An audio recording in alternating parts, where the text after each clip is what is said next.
शारंग चषक फुटबॉल स्पर्धेत आज सायंकाळच्या सत्रात खंडोबा तालीम मंडळ विरुद्ध फुलेवाडी फुटबॉल क्रीडा मंडळ यांच्यात सामना खेळवण्यात आला.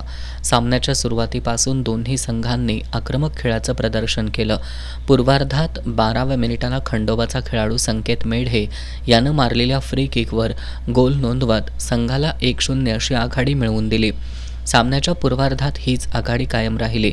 उत्तरार्धात फुलेवाडीकडून अक्षय मंडलिक, विनायक पाटील, विराज साळोखे, अजय जाधव, प्रवीण साळोखे यांनी गोल करण्यासाठी केलेले प्रयत्न असफल ठरले. तर खंडोबाकडून अमीन काझीर, आदित्य लायकर, कुणाल दळवी, रोहन अडनाईक, प्रभू पोवार यांनी केलेल्या चढाया समन्वयाअभावी फोल ठरल्या.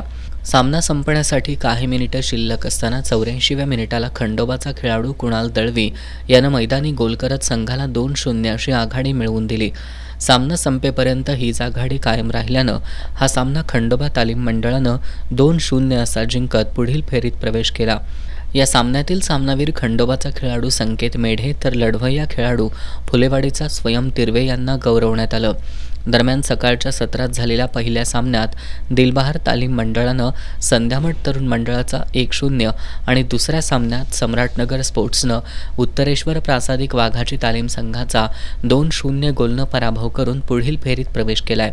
उद्या सायंकाळी 4 वाजता संयुक्त जुना बुधवारपेठ विरुद्ध दिलबहार तालीम मंडळ यांच्यात सामना खेळवला जाणार आहे.